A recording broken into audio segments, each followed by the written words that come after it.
Have you ever stopped to think about what your life will be like 50 years from now? Yeah, you'll be old. But how do you want to be when you're old? And how far do you want to go? Just imagine. Waking up at 90, 95, maybe even 100 years old. And here's the big question. Will you be sharp, full of energy, getting up from a chair on your own, walking down the street, or will you be depending on someone just to get out of bed? Most people don't even like to think about that. It feels like a distant, uncomfortable future. But the truth is, that future isn't so far away.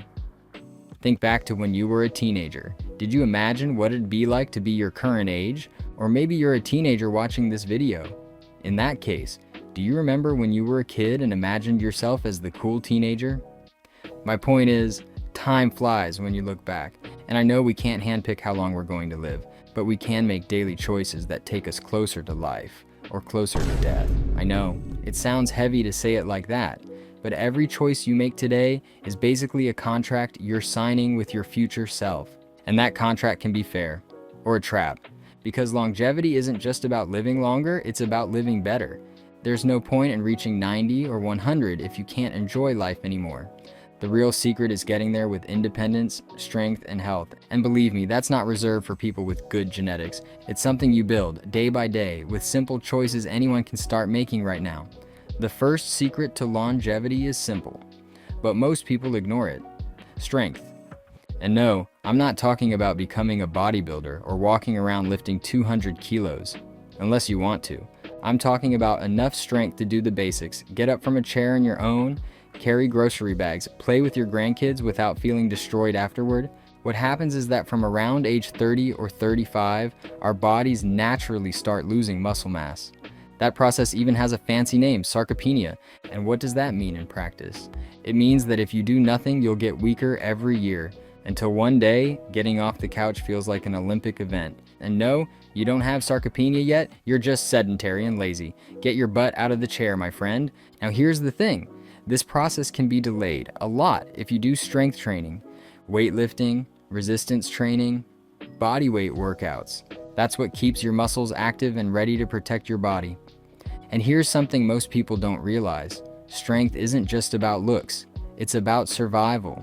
Because when we get old, one of the biggest risks is falling. Sounds crazy, right?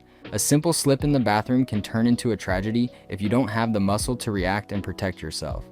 That's why so many elderly people break bones and never fully recover their independence. But when you train strength, your body learns how to react better. You fall more safely, protect yourself, and often don't even get hurt. Plus, you gain more body awareness, which might help you avoid the fall altogether. And more, the earlier you start, the bigger your muscle savings account. It's like saving money for old age. What you invest now in strength will pay off in freedom later. So to sum it up, there's no magic, no shortcut. Want to live well for many years? You've got to do the basics, build strength. And with that comes the second key to longevity, constant movement. And this is different from strength training. Strength is when you lift weights, do targeted exercise. Constant movement is simply not staying still. Think about it. Our bodies weren't made to sit in a chair for hours staring at a screen. Although that's exactly what I'm doing right now, writing this script and later editing the video. Actually, that's what most of us do every day. And then we make up excuses not to move. It's raining today. I'll go tomorrow. But your body doesn't negotiate. It only understands what you do or don't do. And the difference is huge. Walking a few minutes a day, taking the stairs instead of the elevator, swimming once in a while, riding a bike, dancing. It's all movement. Each little gesture is like a message to your body. Relax, I'm still alive. I'm still moving. The problem is we tend to think if it's not a full workout, it doesn't count. But the reality is the opposite. It's these simple, consistent movements that keep you active, agile, and independent.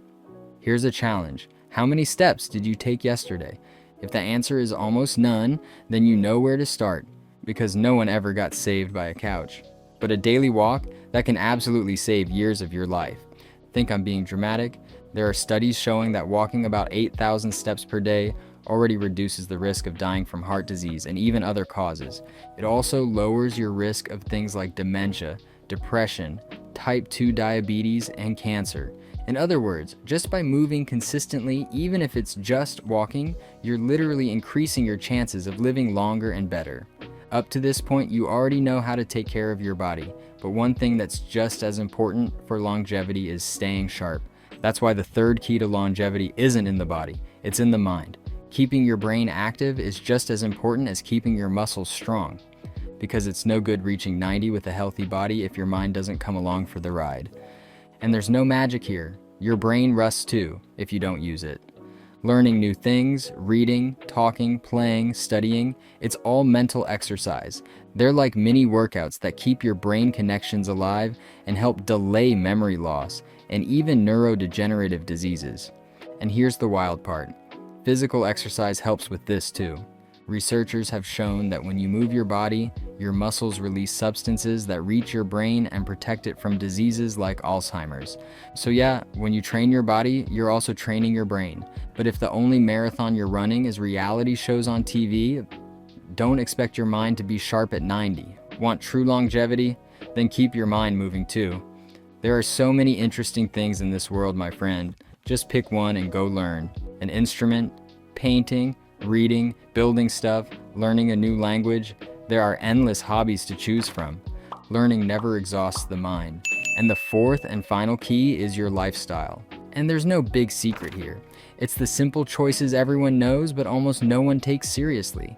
Eat balanced meals, get good sleep, don't overdo alcohol, don't smoke.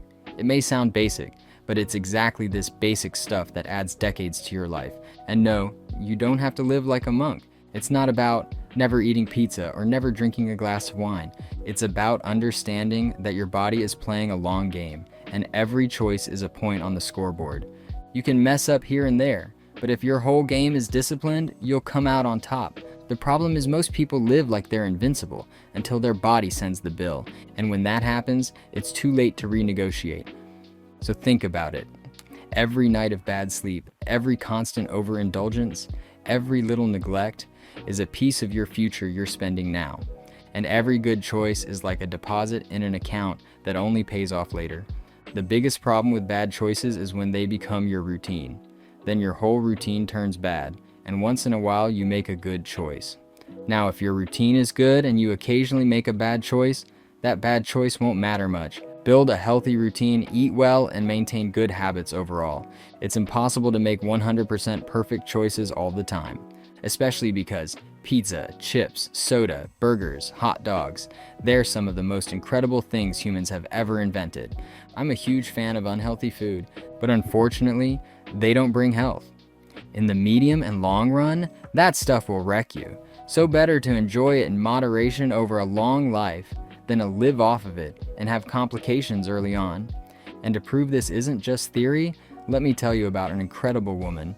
Her name is Ernestine Shepard. She's American and became known as the world's oldest female bodybuilder. The twist? She only started training at 56. Even so, she made it to 80 with a strong, healthy body, full of energy, inspiring thousands of people. Ernestine followed exactly these keys. She trained strength, kept moving, kept her mind sharp, and lived a balanced lifestyle. She's living proof that it's never too late to start. In the end, longevity isn't just about living longer, it's about living better. And reaching that is way simpler than people think. You don't need magic formulas or secret lab discoveries, you just need to take care of the basics: strength, movement, an active mind, and smart choices. Remember, time will pass either way. And the real question is, what kind of old person do you want to be? The one who needs help just to get out of bed, or the one still walking, smiling, and enjoying life at 90? The decision starts now, with the choices you make today.